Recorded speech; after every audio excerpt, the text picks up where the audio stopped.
Happy Easter, everybody. So today, just in case you weren't sure about this, today is the day that millions of Christians are gathering all over the world to celebrate our belief that approximately 2,000 years ago, God raised Jesus from the dead. Now, in all fairness, not everyone believes that this actually happened. There are a ton of people that don't buy the whole resurrection story. For instance, one skeptic, a guy named Edward Boyd, wrote this. He said, "Every dead person I've ever known has stayed dead. But Christians say that Jesus rose from the dead. I don't know why the disciples thought he rose from the dead, but it seems to me any explanation is better than one that assumes he actually did rise from the dead. Maybe the disciples hallucinated. Maybe someone stole the body. Maybe Jesus contrived the whole thing somehow. I really don't know. But I sure don't buy the story that he just appears after death with all of those angels and things." And for a lot of folks, they simply can't believe in the resurrection. They can't believe because it requires faith. It requires a belief in the supernatural. So any explanation that's natural must be superior to an explanation that's supernatural. And so this morning, I want us to think together about the nature of faith. And before we talk about faith, like in the Christian realm, I want to do a little faith check in this room of another kind. As many of you are aware, your Seattle Mariners kick off their season tomorrow. Some of you are also aware that during the off-season, the Mariners added some big-time veteran hitters. Kendrys Morales, Michael Morse, Raul Ibanez, Jason Bay. Oh, man. And if you have followed spring training at all, if you're any kind of a fan, you know that the young hitters from last year that conceivably struggled, they have been crushing the ball all spring long. Okay, guys like Justin Smoke, Dustin Ackley, Jesus Montero, okay, Michael Saunders. In fact, if you didn't know this, this is exciting. This spring training, the Mariners have hit more home runs. I believe they've hit more home runs than any other major league team. And they've hit more home runs than any other Mariners team ever. Okay, that includes like 1995, 2001. So a lot of people are starting to raise eyebrows.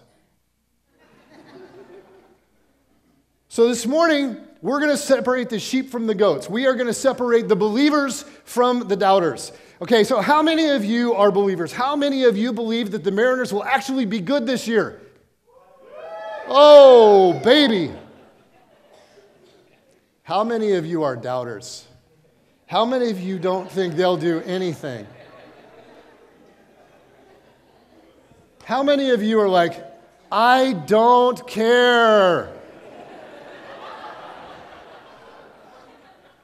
All right, baseball's kicking off, and here's something interesting, and we have, if you've been around Brookview for a long time, we've talked about this at Brookview before, but this is really relevant to our discussion about faith today. Several years ago, a physicist from Yale named Robert Adair studied the science involved in hitting a 90-mile-per-hour fastball. Okay, guy from Yale named Robert Adair. Would you want to try and hit that thing? Gosh, I would. Now, I want you to hear his findings and his conclusion because the science behind hitting a 90-mile-per-hour fastball is fascinating. So Adair, again, physicist from Yale, calculated that a 90-mile-per-hour fastball travels from the pitcher to home plate in 400 milliseconds. So as a hitter, you have 400 milliseconds to hit the baseball. That is not a lot of time. Adair determined that half of that flight time, okay, the first 200 milliseconds, is spent by the batter trying to locate the ball and decide if they're going to swing. If the hitter decides to swing, then the brain takes another 100 milliseconds to decide where to swing. Do I swing inside or outside, low or high? Adair then determined that it takes 150 milliseconds to actually swing. Uh-oh. that all adds up to 450 milliseconds for those of you that are math whizzes. A hitter has 400 milliseconds.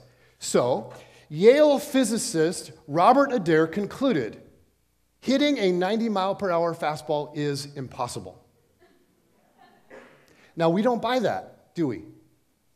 We're pretty confident that hitting a 90-mile-per-hour fastball is possible.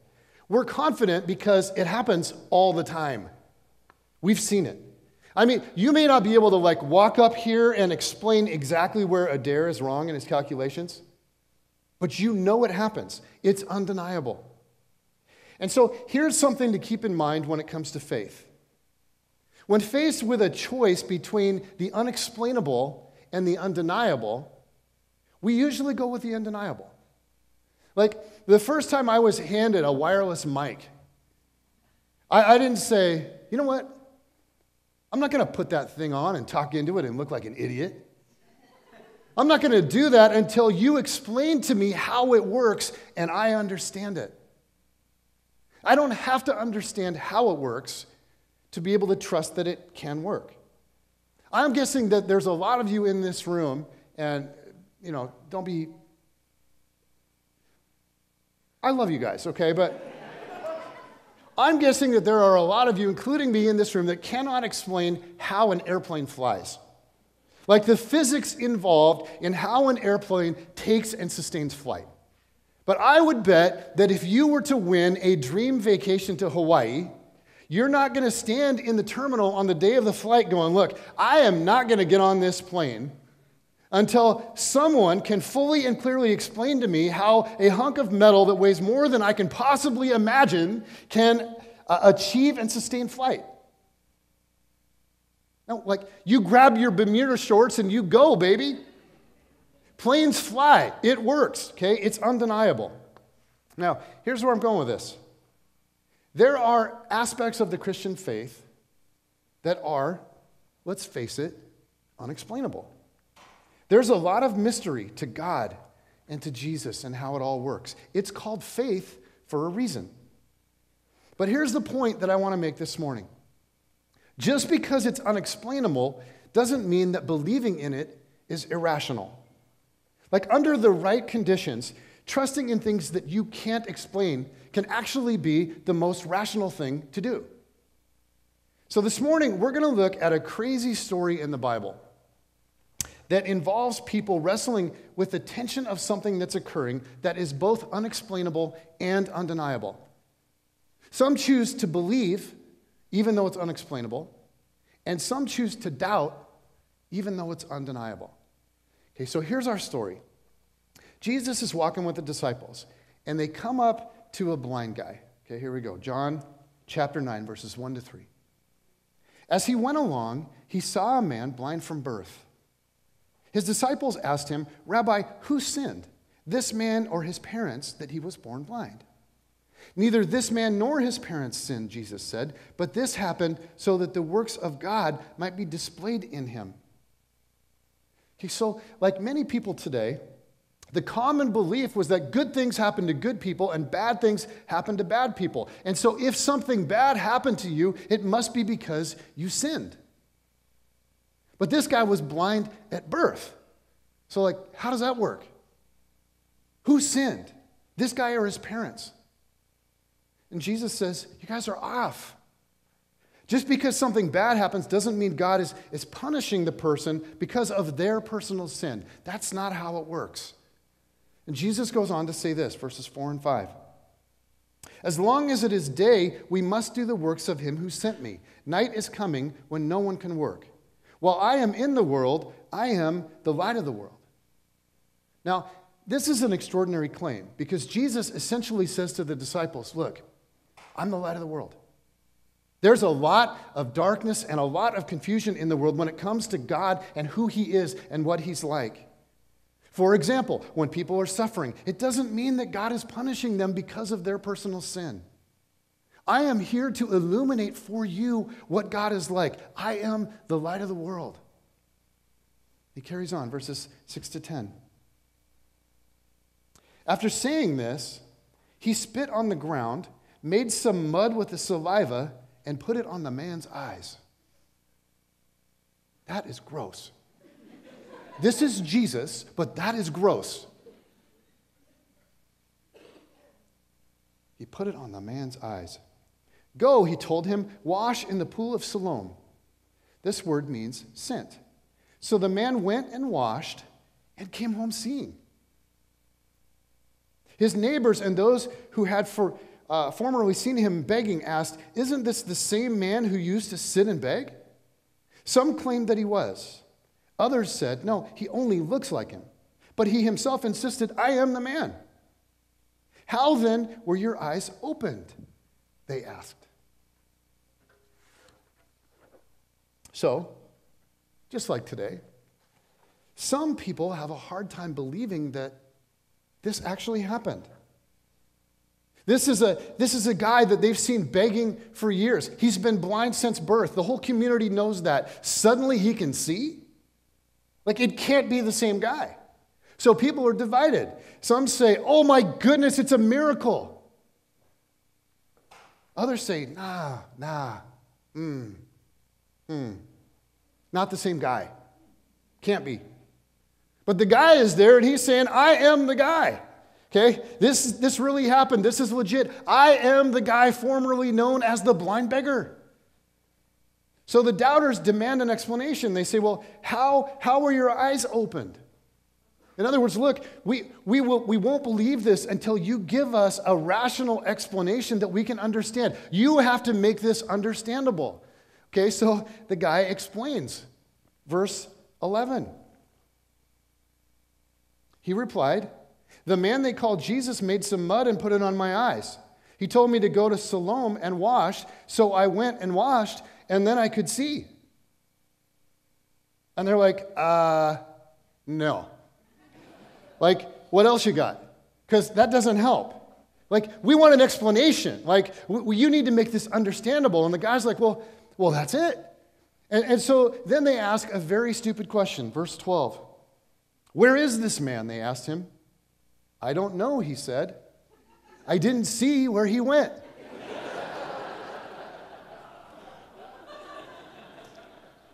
I added that last part. But that's just stupid, isn't it? Like, to say to a blind man, "Where is this guy?" "I don't know. I never saw, I don't even know what he looks like." So the crowd's divided. They're having a debate, and they're like, "Well, let's bring in the experts." So they bring in the experts, verses 13 to 16. They brought to the Pharisees this man who had been blind. Now, on the day on which Jesus had made the mud and opened the man's eyes was a Sabbath. Uh-oh, Jesus. Therefore, the Pharisees also asked him how he had received his sight. "He put mud on my eyes," the man replied, "and I washed, and now I see."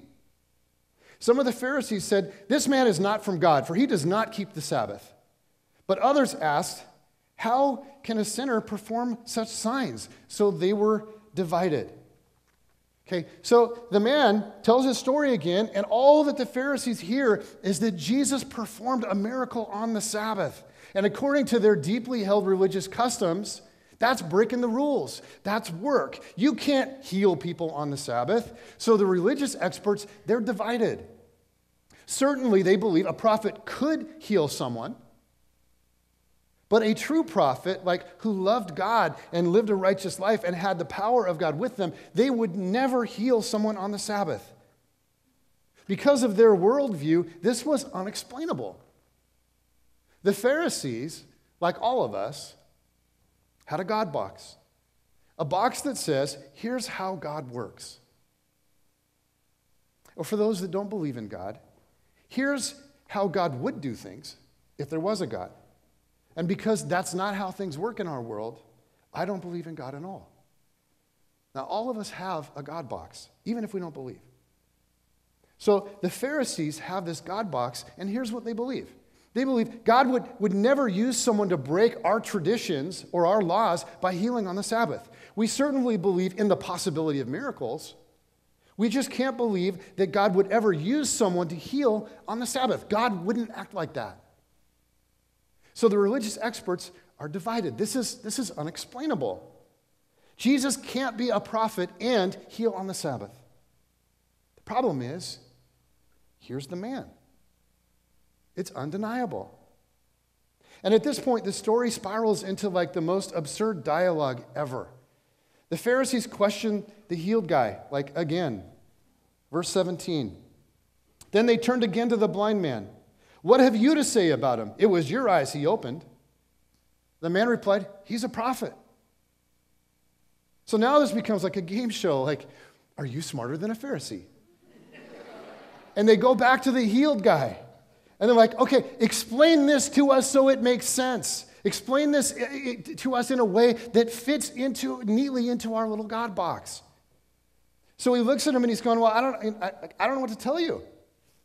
Like, I've already told you what happened. I can't explain it. This is a mystery to me too. I haven't even seen Jesus. But if you're making me like go one way or the other on this, I guess I'm going to say he's a prophet because I was blind and now I see. And then it just gets nuts. Okay, verses 18 to 34. They still did not believe that he had been blind and had received his sight until they sent for the man's parents. Is this your son, they asked? Is this the one you say was born blind? How is it that he can now see? We know he is our son, the parents answered, and we know he was born blind. But how he can see now or who opened his eyes, we don't know.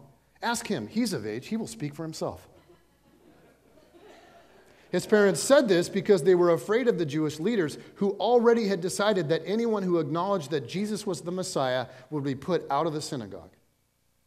That was why his parents said, he's of age, ask him. A second time, they summoned the man who had been blind. Give glory to God by telling the truth, they said. We know this man is a sinner. He replied, whether he's a sinner or not, I don't know. One thing I do know, I was blind, but now I see. Then they asked him, what did he do to you? How did he open your eyes? He answered, I told you already, and you did not listen. Why do you want to hear it again? Do you want to become his disciples too? Then they hurled insults at him and said, you are this fellow's disciple. We are disciples of Moses. We know that God spoke to Moses, but as for this fellow, we don't even know where he comes from. The man answered, now that is remarkable. You don't know where he comes from, yet he opened my eyes. We know that God does not listen to sinners. He listens to the godly person who does his will. Nobody has ever heard of opening the eyes of a man born blind. If this man were not from God, he could do nothing. To this they replied, you were steeped in sin at birth. How dare you lecture us? And they threw him out. Now when it says they threw him out, that doesn't mean that they just like physically grabbed him and threw him out of the indoors. It means that he was like put out of the synagogue. He's being excommunicated, essentially. He couldn't worship at the synagogue or at the temple anymore. They were cutting him off from the community. They were cutting him off from God. This should have been the best day of this guy's life. He's been blind his entire life, and suddenly he can see. And the guys that are supposed to love God the most, the religious elite, the Pharisees, they don't even care. Like they should be throwing a party for this guy. There should be people rallied and dancing in the streets, but they can't do that because this doesn't fit into their little God box. Despite how undeniable it all is, it's unexplainable for them. Well, after this, Jesus tracks down the formerly blind guy. Jesus knows. He hears that he's been kicked out of the synagogue, or maybe Jesus just knows because he's Jesus. But he tracks him down to extend compassion. And he uses this whole event to illustrate something important. Jesus says that part of what's happened as a result of his coming is that the blind see, and that those who see become blind. And what he means is that the Pharisees, the ones that had studied and knew the scriptures, they were supposed to be the enlightened ones. They were anticipating the Messiah coming. They were looking for it. And here stood Jesus, the Son of God, the long-awaited Messiah, but they couldn't see it. They were blind to it because Jesus did and said stuff that blew up their God box. On the other hand, there were people that felt helpless spiritually. Prostitutes, tax collectors, people that were shunned in their culture, lepers, uneducated people, divorced people, Samaritans, addicts. And they saw Jesus. And they could see that he was the Messiah. And they were filled with hope, and their sight was restored. Okay, here's the rest of the story, verses 35 to 41. Jesus heard that they had thrown him out, and when he found him, he said, "Do you believe in the Son of Man?" "Who is he, sir?" the man asked. "Tell me so that I may believe in him." Jesus said, "You have now seen him. In fact, he is the one speaking with you." I like how Jesus sort of phrases that stuff, like a little bit like Yoda. The man said, "Lord, I believe," and he worshiped him. Jesus said, "For judgment I have come into this world so that the blind will see, and those who see will become blind." Some Pharisees who were there with him heard him say this and asked, "What, are we blind too?" Jesus said, "If you were blind, you would not be guilty of sin, but now that you claim you can see, your guilt remains." Okay, now here's this story. Story about Jesus healing a blind guy with mud made out of spit. Seems kind of crazy, doesn't it? I mean, honestly, the idea of Jesus being the Son of God, all the stories of miracles in the Bible. I don't know if this happens to you, but sometimes when I'm talking to people that don't believe, sometimes I feel like a crazy person. Like for me, my dad is a very smart, he's brilliant. He's been a very successful attorney, and he is not a believer, adamantly opposed.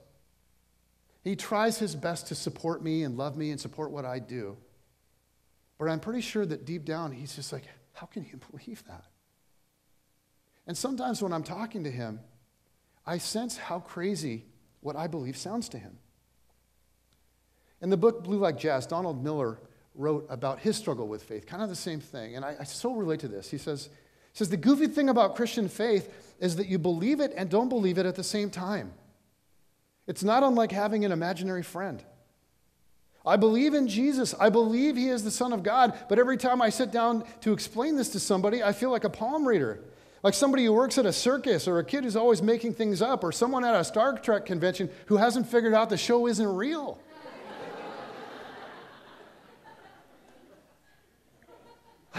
Man, I can relate to that. But what happens for me is then I come back to these things that are undeniable. It's unexplainable. But I come back to these things that are undeniable. I come back to these incredible experiences, these encounters with God that I've had. I come back to history, things that have actually happened in history. And I want to just share with you some of what's historically undeniable. And when I say historically undeniable, I mean things that highly credible historians, both Christian and Christian would affirm. Okay? So in the world of historians, both Christian and non-Christian, here's what's considered undeniable. About 2,000 years ago, a Jewish man lived in Palestine named Jesus. And he was killed very publicly, executed on a cross. Both Christian and non-Christian historians believe this. Within a couple of weeks, many people claimed to see him alive. One ancient source says that over 500 people claimed to see him. Now, whether they actually saw him or not has been debated. But the fact that they made this claim is historical reality. Again, Christian and non-Christian historians affirm this. And once they started talking about it to other people, within just a few weeks, there were thousands and thousands of people who became followers of this Jesus. Okay, now here's what those very first followers believed. And again, several ancient historical sources outside of the Bible confirm this. They believed that Jesus had performed many miracles. They believed that he was crucified in public. They believed that he was raised from the dead. And they believed it so strongly that they were willing to be put out of the synagogue themselves for following Jesus. The first followers of Jesus were almost all Jewish, and they endured incredible religious persecution. They were arrested, frequently they were tortured, many of them were even killed for their belief in Jesus. Again, Christians and non-Christians will say, this happened. This happened. Now, friends, that's a historical reality. But you and I have to decide, what are we going to do with that? Why did people make that claim? Why were they willing to lay down their lives for it? And some people say, well, the disciples probably made up the resurrection. Like, okay. But think about that for a second. Why make that up? Like, what would you possibly have to gain in that political climate by making that up? I mean, like, I just have a hard time envisioning the disciples all sitting around after Jesus had died, after he was gone, and they're all kind of looking at each other. And they're saying, well, guys, it's been really fun and everything, but Jesus is dead, and so, like, what are we going to do now? I have a hard time imagining one of them stepping up, like maybe John or Peter, and saying, well, here's what we should do. Let's just all agree to say that we've seen Jesus raised from the dead. And then we can spend whatever is left of our lives being kicked out of the synagogue, cut off from our families, being arrested and beaten and tortured and eventually killed just like Jesus. What do you guys say? Like, who's with me? Like, put your hands in here, guys. Like, they're like, oh, that sounds awesome. 1, 2, 3, disciples. Like, think about that for a second. Why would they make something up like that? And then spend the rest of their lives enduring unthinkable suffering and eventually being executed themselves, some of them crucified, for something that they all knew was a lie. Well, maybe Jesus didn't really die when he was on the cross. Maybe Jesus somehow faked his death. Like, sure, the Roman executioners who'd like be severely punished, maybe executed themselves, if they were to crucify a guy and he didn't actually die, they just somehow overlooked the fact that Jesus wasn't really dead. These guys killed people for a living. They did it every day. I'm pretty sure that they knew when someone was dead.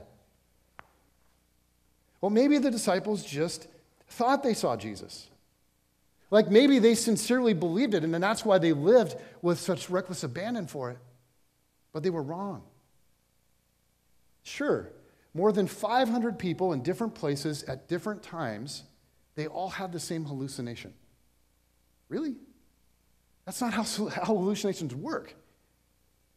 Okay, now the facts are the facts. How we interpret them is up to us.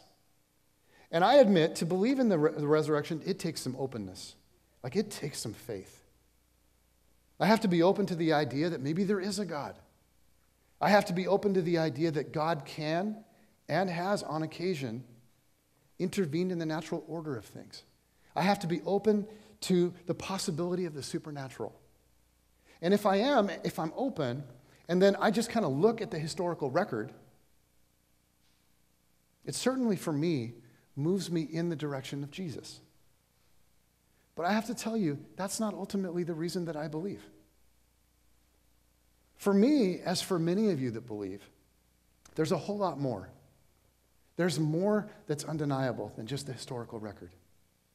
And that's your experience. I've had so many experiences that I can't explain, but I can't deny. For me, it's more about the personal moments that I've had with God. It's the experience that I've had that are undeniable. Faith is a very personal thing. It's a heart thing. And I know that for many of you, you've had those kinds of moments. You're sitting in church, or you're reading your Bible, or you're praying, or you're up on a mountain and the beauty just stuns you. And suddenly you get this sense, this undeniable sense that Jesus is communicating, that God is communicating with you. And there's a peace or a hope that sweeps over you, like this sense of God's grace and his goodness, and it's very real, and it's very beautiful. It's undeniable. Like, it's unexplainable, but it's undeniable. Here's what I've noticed about my life in general. In every other arena of my life, when I'm faced with a choice between the unexplainable and the undeniable, I go with the undeniable. And here's why. There's usually a great explanation, even if I don't happen to know exactly what it is. Like someone can explain why it's humanly possible to hit a 90-mile-per-hour fastball. There is an explanation. I just don't know what it is. Somebody can explain how a wireless microphone works. Somebody can explain why airplanes fly. There is an explanation. I just don't happen to know what it is. So when it comes to Jesus, just because I can't explain it doesn't mean that it isn't real. Now, what does this mean? I'm going to shift gears and go another direction for a second. What does this mean? Let's just assume Jesus was resurrected and this is real. What does this actually mean? Why does it matter? And as we wrap up, I just want us to kind of finish with that. If Jesus was the Son of God, if God really did raise him from the dead, if what he taught really is true, it seems like that's kind of a big deal. In fact, it's so deep that in just a few moments together, it's not adequate to really cover this. But you're going to get the 5-minute version, okay? Are you ready? Here's what the resurrection means. First, it means that your past can be forgiven. Now, I don't know about you, but I've got a lot of regrets. There are so many things in my life that I wish I could go back and do over. Not just missed opportunities, but things that I'm genuinely ashamed of. But if Jesus was the Son of God and he took my place on the cross, it means that he took all of the punishment that I deserve. The debt that I owe God has been fully paid in Jesus. No matter what I've done, when I trust Jesus, God forgives me completely. It's done. So when I feel I can't really be a good Christian, I still need to do a bunch of good things to make up for the bad. I'm not the kind of person that God could love. It means that's dead wrong. It's dead wrong. God gave his son for me, and God gave his son for you. And no matter where you've been or what you've done, when you look to Jesus, when you accept God's free gift of grace, it is all washed away. You're clean. You are white as snow.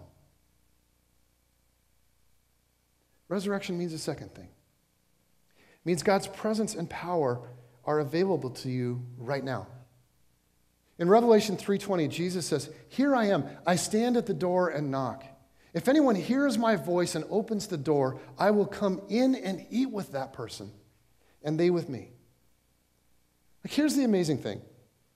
Because God raised him from the dead, Jesus isn't just a great human teacher that died 2,000 years ago. He's the Son of God, and he's very much alive. And he cares deeply about you and your life. And he's been standing at your door knocking. He wants you to sense his presence and invite him in. He wants you to listen for his voice guiding you. He wants to tell you that you're forgiven. He wants to tell you that you are cherished and loved beyond anything you can imagine. He wants you to trust him and to learn to let him lead you. And if you've ever sensed, deep in your heart, that Jesus is reaching out to you, I'll tell you why that's possible. Because he's alive. Because he's real. And here's the main thing about Jesus. He just wants you to know him. He wants you to seek him and to entrust yourself to him. It isn't about being religious. It's all about Jesus. He's real, he loves you, and he's asking you to let him in. It's not about religion. It's about something deeply, deeply personal. When I was in college, I had all these awesome reasons for wanting to stay single, for a long time. Before I'd ever think about getting married, I had all these things that I feel I had to accomplish in my life. I got to finish school first. I got to get into my career. I got to buy a house. I got to date a little more. See who's out there, But then, during my last year at Western, I met this girl named Jenny York. And she rocked my world. She was all I could think about. Like the day before I met her, I was thinking about all kinds of other stuff. But after that, I was like, what am I thinking? I'm thinking about her. I want to eat breakfast with Jen. I want to spend as much time with Jen as I can. That's all I can think about. How can I be with Jen? But I want to do laundry with Jen. I want to eat lunch. I want to eat dinner with Jen. I want to go for a walk. I want to watch a movie. I want to do dishes with Jen. More than anything else, it was just like, I just want to be with Jen. So guess what? 1 year later, I married her.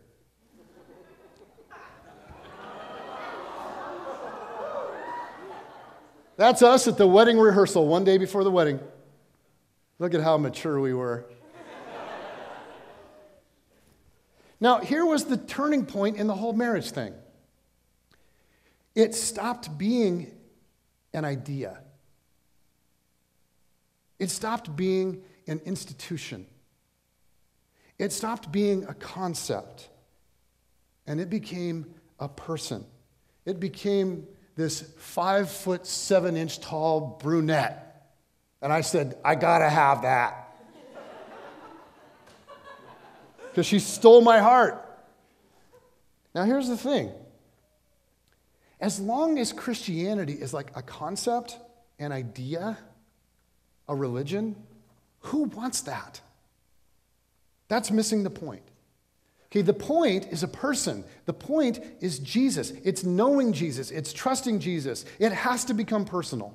It has to become all about Him and living life with Him. And that's possible because He's actually alive and He's with you. He's been with you your entire life.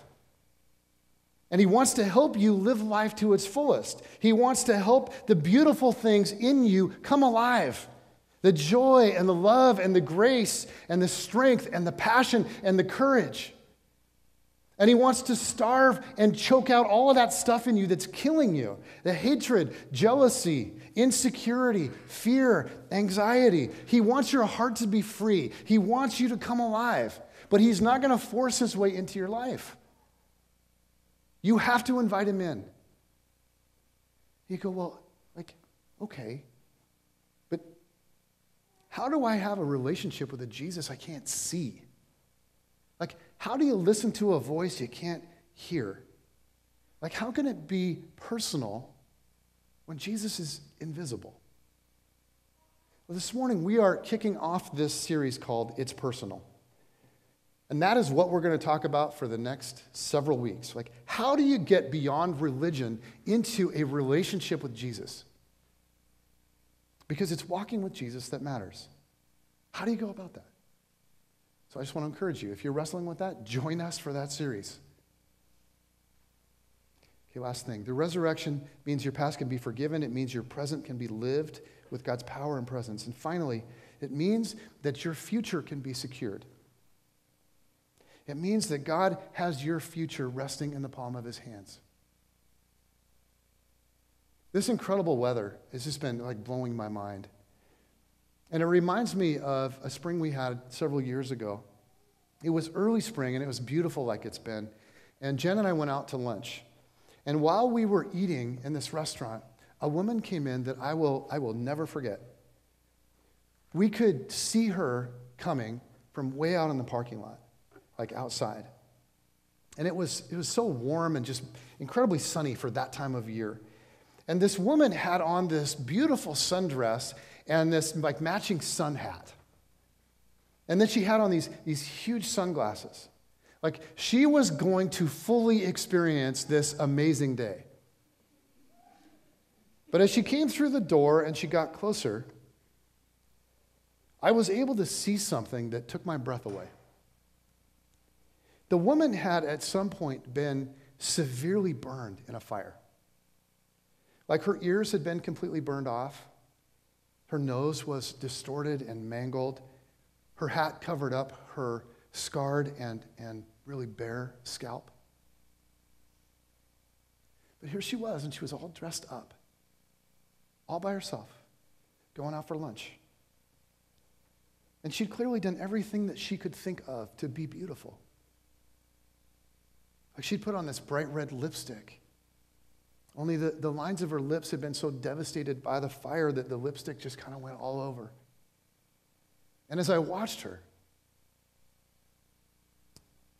I was deeply moved.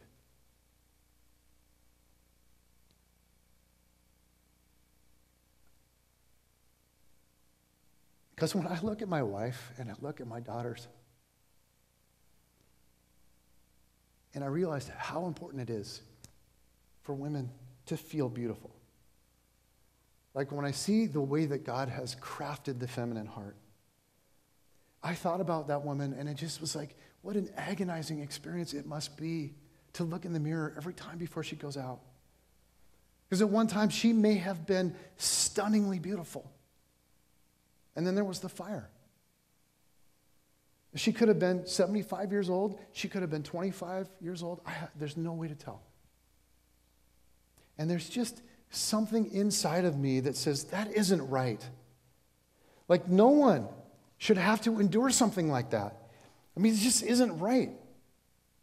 But here's the really hard reality. Like, if we just want to pause and get out of our own world for a minute and look around, we see stuff that isn't right everywhere. I mean, it isn't right that children are abused or neglected. It isn't right that people get cancer and HIV. It isn't right that there's so much hatred in the world. It isn't right that there's this thing called the Ku Klux Klan. It isn't right that children in many places in the world are being sold as sex slaves. And I could just like go on and on and on and rant, and so could you. You probably have your whole, your own list of stuff. Here's the thing, Jesus said that the way things are is not the way things are going to be forever. There will come a decisive day when God will act, and all that's not as it should be will be redeemed and changed. Evil will be judged, the oppressed will be freed, the broken will be comforted, and the forgiven will enter into a brand new kingdom. There will be no more war. There will be no more cruelty. There will be no more hunger, no more weeping, no more suffering, no more forever. And in Revelation 21, 3 and 4, the Bible gives us a picture of this. It says, "And I heard a loud voice from the throne saying, 'Look, God's dwelling place is now among the people, and he will dwell with them. And they will be his people. And God himself will be with them and be their God. And he will wipe every tear from their eyes. There will be no more death or mourning or crying or pain, for the old order of things has passed away.'" For now, we live in a kingdom filled with unthinkable brokenness and suffering. But God is establishing a new kingdom, and in Jesus, God is inviting every one of us to be a part of it. And that means, guys, that suffering will not have the last word. It means that our guilt, your past, your guilt, whatever it is, it will not have the last word. It means that not even death will have the last word, because in Jesus, God has overcome all of it. All of it. That's Easter. It's our hope.